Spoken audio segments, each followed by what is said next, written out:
नमस्कार दोस्तों, मैं गोपाल यादव आप सभी का स्वागत करता हूं स्टडी 41 पर। तो दोस्तों, आप लोग क्लास 10th का ट्रिगोनोमेट्री स्टार्ट किए हैं। आज पार्ट 2 है, वीडियो नंबर 2 है।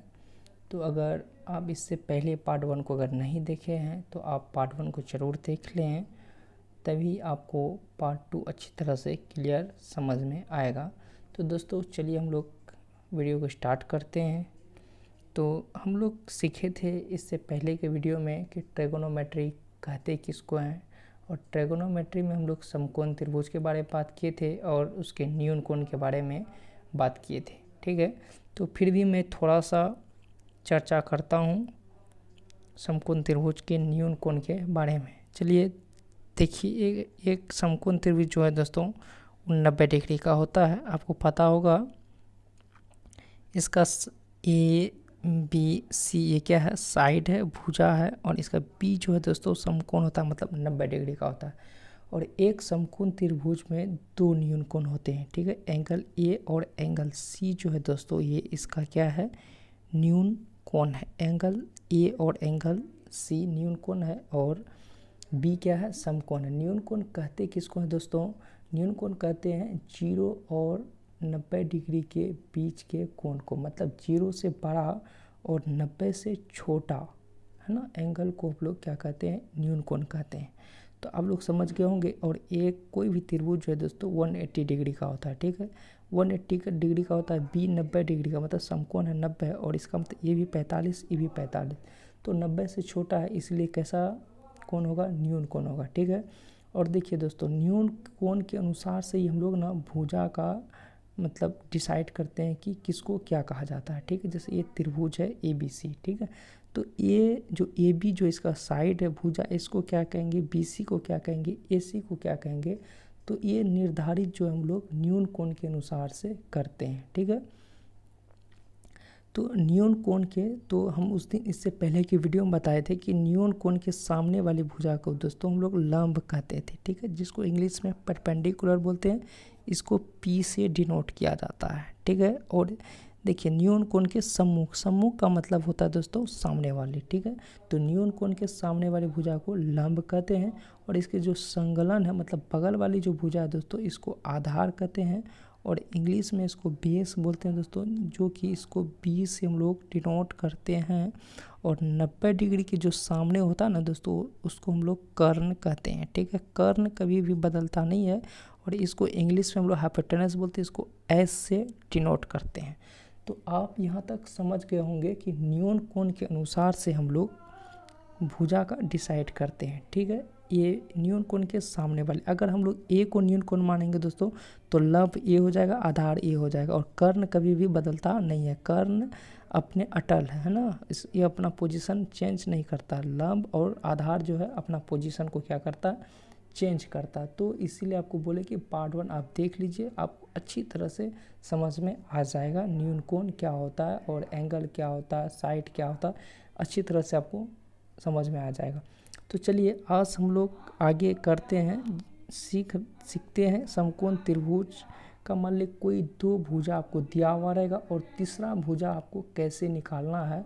तो दोस्तों तीसरा भुजा निकालने के लिए हम लोग पाइथागोरस प्रमेय का प्रयोग करेंगे। ठीक है, पाइथागोरस प्रमेय।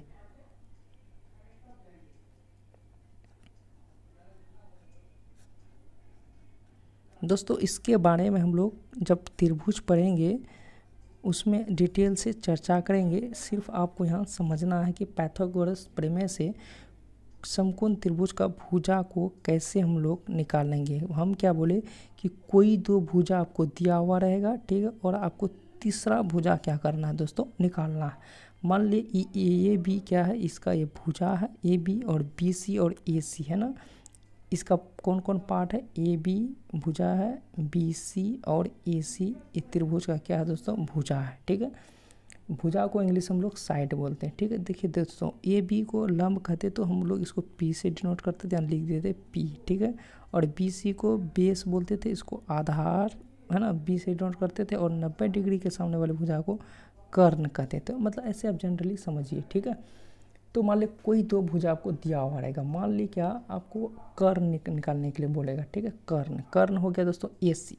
अगर आपको ए सी यहाँ से हम लोग निकालना स्टार्ट कर रहे हैं, ठीक है। ए सी तो पाइथागोरस प्रमेय कहता है कि ए सी बराबर होता है दोस्तों, अगर मतलब सॉरी, ए सी निकालने के लिए बोलेगा पाइथागोरस प्रमेय से होता है दोस्तों कि दो भुजा का सम, ठीक है, दो भुजा का स्क्वायर का सम। तो दो भुजा कौन है दोस्तों, ए बी, तो ए बी का क्या हो जाएगा, स्क्वायर हो जाएगा, और प्लस क्या हो जाएगा, बी सी का स्क्वायर, ठीक है। और आप लोग भली भांति जानते हैं कि जब स्क्वायर को हटाते हैं तो सामने वाले पे क्या चढ़ाते हैं दोस्तों, रूट चढ़ाते हैं।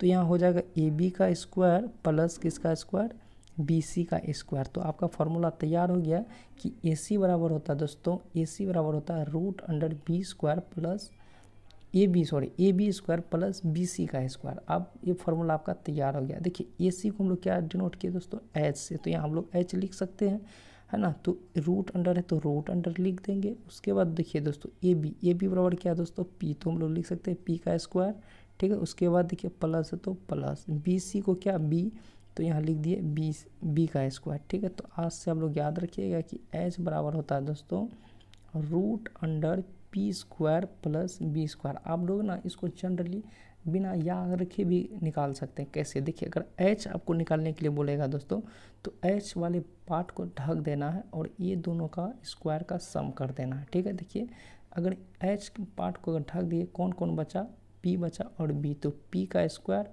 प्लस बी का स्क्वायर। बहुत ईजी है, आप समझ गए होंगे। चलिए अब हम लोग ए सी निकालने सीख गए थे, अब बी सी, है ना, वही पाइथागोरस प्रमेय के अनुसार से क्या हो जाएगा दोस्तों। देखिए बी सी जब निकालेंगे, क्या बोले, बी सी को ढकिए तो कौन कौन बचा, ए बी और ए सी बचा, है ना। तो यहाँ हो जाएगा दोस्तों ए बी का स्क्वायर माइनस किसका स्क्वायर, सॉरी ए सी का स्क्वायर माइनस क्या हो जाएगा, ए बी का स्क्वायर। अब इंटरचेंज कर सकते हैं, कोई दिक्कत नहीं है। ए बी को भी पहले लिखिए, ए सी को पहले लिखिए, कोई बात नहीं है। सॉरी यहाँ पर अभी स्क्वायर रूट नहीं होगा, सॉरी। हाँ तो यहाँ चलिए इस लाइन को काट दें, ठीक है। तो देखिए बी सी का स्क्वायर, है ना। तो हम लोग दोस्तों बी सी अगर निकाल रहे हैं, बी सी वाले पार्ट को ढक देंगे तो कौन, ए बी बचा और ए सी, तो लिखेंगे वही ए बी का स्क्वायर माइनस बी ए सी का स्क्वायर, क्या हो जाएगा, ए सी का स्क्वायर। और आपको पता है कि जब हम लोग स्क्वायर हटाते हैं तो आगे वाले पे रूट चढ़ता है, तो यहाँ हो जाएगा ए बी का स्क्वायर माइनस ए सी का स्क्वायर, ठीक है। आप लोग समझ गए होंगे। और देखिए बी सी को हम लोग किससे डिनोट करते हैं, बी से, तो यहाँ बी लिख सकते हैं ना।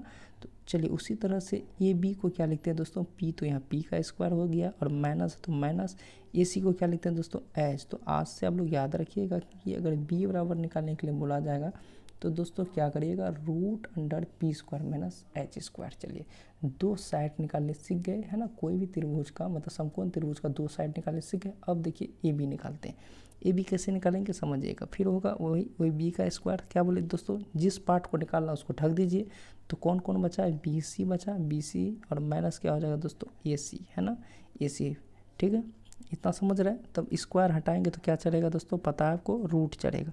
तो रूट अंडर बी सी का स्क्वायर माइनस क्या हो जाएगा दोस्तों, ए सी का स्क्वायर। आप समझ गए ए बी को किससे डिनोट करते हैं दोस्तों, पी से डिनोट करते हैं। और बी सी बराबर क्या होता है दोस्तों, बी सी बी, है ना, तो बी स्क्वायर माइनस ए सी को एच, तो एच स्क्वायर।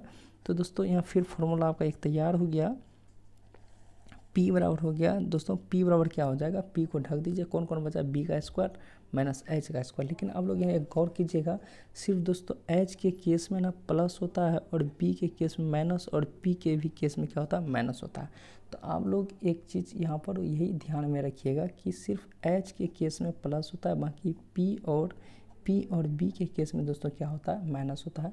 तो चलिए हम यहाँ लिखते हैं। तो अब फार्मूला तैयार हो गया। अगर पी बराबर पूछा जाएगा दोस्तों, तो आप बोल सकते हैं पी, अगर देखिए तीन वो चीज़ है, कौन कौन है, पी है, बी है और एच, ठीक है, यही तीनों चीज़ था।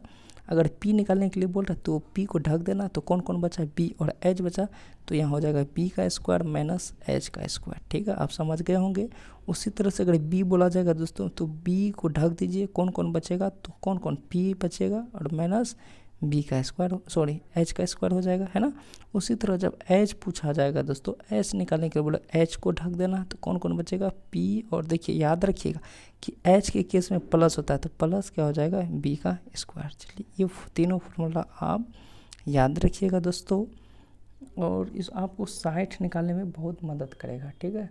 तभी आप साइड निकाल पाइएगा। अगर आप इन फार्मूलों को याद नहीं रखेंगे तो आप कोई मतलब समकोण त्रिभुज के भुजा को नहीं निकाल पाइएगा। और अगर आप इसको अच्छी तरह से समझ गए तो पूरे ट्रिगोनोमेट्री का खेल ख़त्म है, ठीक है।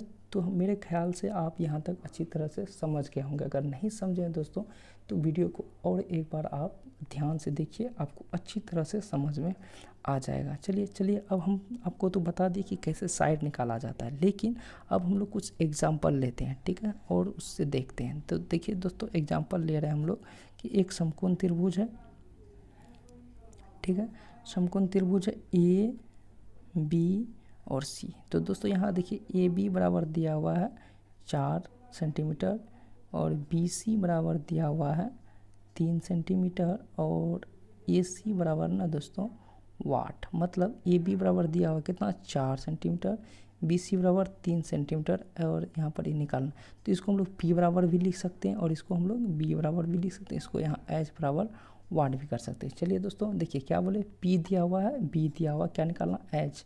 जिसको निकालना है दोस्तों उसको क्या करना, ढक देना, ठीक है। और याद रखना है कि एच के केस में क्या होता है दोस्तों, साइन कैसा होता है, प्लस होता है। एच के केस में साइन प्लस होता है। तो एच निकालने बोल रहा है, एच को ढक देंगे। कौन कौन बचा, पी बचा, तो पी का स्क्वायर हो जाएगा। और एच के केस में दोस्तों प्लस होता है तो प्लस, और बी के यहाँ कौन बचा, बी स्क्वायर है ना, तो रूट अंडर होगा ना दोस्तों। कहाँ से रूट है आप जानते ही हैं, ठीक है। चलिए फिर वही एच बराबर हो जाएगा रूट अंडर। तो देखिए पी कितना है दोस्तों 4 है, तो 4 का स्क्वायर हो जाएगा, प्लस बी कितना है दोस्तों 3, तो 3 का स्क्वायर हो जाएगा। और आपको पता है कि 4 का स्क्वायर 16 होता है और 3 का स्क्वायर 9 होता है। तो इसको ऐड करेंगे दोस्तों 25 होगा, और 25 रूट अंडर 25 मतलब स्क्वायर रूट कितना हो जाएगा दोस्तों 5 हो जाएगा। आप समझ गए होंगे। तो यहाँ एच बराबर कितना निकल गया, 5 निकल गया। तो आप इसको समझ गए कि देखिए क्या इसका इम्पोर्टेंस है कि मतलब कोई दो भुजा आपको दिया हुआ रहेगा, तीसरा भुजा आप आसानी से निकाल सकते हैं। चलिए दोस्तों फिर और एग्जांपल लेते हैं। चलिए मान लीजिए फिर से कोई एक राइट एंगल ट्रायंगल है। देखिए इससे पहले मैं और एक चीज़ आपको सिखाता हूँ, ठीक है। एक होता है ट्रिपलेट, ट्रिपलेट याद रखिए दोस्तों 3 4 या 5। ये ट्रिपलेट अगर आप याद रखेंगे तो आपको ऑब्जेक्टिव में बहुत ही मदद मिलेगा। तुरंत आपको पेन कॉपी उठाना भी नहीं है और डायरेक्ट आप आंसर बताएंगे, ठीक है। तो आपको क्या करना है, इस ट्रिपलेट को याद रखना होगा कि 3 4 5 मतलब अगर कोई भी ट्रायंगल का 2 साइड दिया हुआ रहेगा, मान ली एक साइड 3 है और एक साइड 4 है, तो इसका मतलब तीसरा जो साइड होगा दोस्तों 5 होगा। बोलिए कैसे, देखिए एक साइड 4 है, एक साइड कितना है 3 है। देखिए तीसरा साइड क्या निकला, तीसरा साइड क्या 5 है। देखिए तीसरा साइड आपका क्या निकला था, यहाँ 5 निकला था, है ना, निकला था ना। तो आप इसको आप याद रखेंगे, ठीक है। मान ली चलिए अब हम लेते हैं, अगर मान ली ये 5 है, ठीक है, और ये 4 है, ठीक है। आपको इसको निकालना है। मतलब एच बराबर दिया हुआ है कितना दोस्तों 5, और पी बराबर कितना दिया हुआ है 4, और क्या निकालना दोस्तों पी बराबर क्या हो गया वाट, है ना। देखिए पी बराबर क्या हो गया वाट।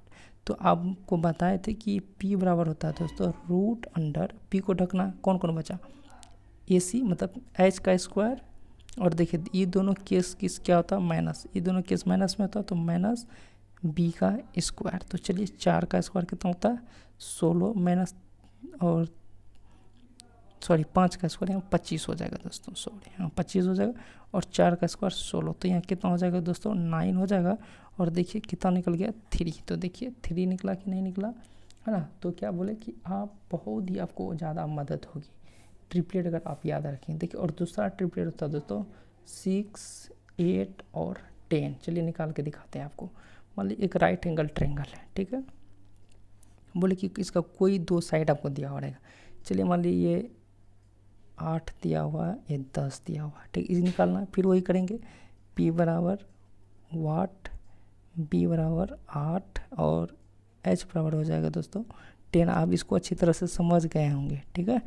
H बराबर हो गया 10। चलिए P बराबर आपको पढ़ा चुके हैं दोस्तों, क्या होगा 10, 10 का स्क्वायर हो जाएगा, ठीक है। क्या हो जाएगा 10 का स्क्वायर हो जाएगा, और माइनस P के माइनस होता है, और यहाँ कितना 8 का स्क्वायर हो जाएगा। तो कितना होगा दोस्तों 100 होगा, और माइनस कितना होगा 64। इसको आप सब्ट्रैक्ट मतलब घटाएंगे तो यहाँ होगा 36 और कितना हो जाएगा यहाँ 6 होगा, है ना। तो देखिए यहाँ पर तीसरा साइड क्या है, 6 है। मतलब अगर कोई दो भुजा अगर मान लीजिए 6 और 8 दिया हो रहा है तो तीसरा भुजा 10 होगा। कोई दो भुजा 8 और 10 दिया हो तो तीसरा भुजा क्या होगा, 6 होगा। तो मतलब आप ट्रिपलेट्स की मदद से दोस्तों बहुत आसानी के साथ आप कोई भी साइड को निकाल सकते हैं, ठीक है। उसी तरह से और एक ट्रिपलेट याद रखिएगा, 9, ठीक है, यहाँ कितना हो जाएगा 12 और यहाँ कितना हो जाएगा यहाँ 15। तो मतलब दोस्तों देखिए यहाँ पर 2 का जब मल्टीपल किए इसके फॉर्म में, और यहाँ देखिए 3 का मल्टीपल किए, है ना, 15 हो गया, यहाँ 12 हो गया। तो इसी तरह से आप कर सकते हैं। फिर चौथा ट्रिपलेट क्या हो जाएगा, अगर 4 के करेंगे, यहाँ हो जाएगा 12, यहाँ हो जाएगा कितना 16 और यहाँ हो जाएगा 20। ये सब ट्रिपलेट है। आप बस ये चारों ट्रिपलेट याद रखेंगे, एग्जाम में इसी से आपको पूछा जाएगा। तो हम उम्मीद करते हैं कि आपको वीडियो अच्छा लगा होगा और आपको अच्छी तरह से समझ में आया होगा। अगर दोस्तों चैनल पर आप पहली बार हैं तो चैनल को सब्सक्राइब कर लीजिए। अगर वीडियो अच्छी लगी है तो वीडियो को लाइक कर दीजिए और दोस्तों के बीच ज़रूर शेयर कीजिए, ताकि हमको भी मोटिवेट मिलते रहे और इस तरह का वीडियो हम भी आप लोगों के सामने लाते रहे। तो चलिए आप लोग सही ढंग से पढ़ाई कीजिए। बाय।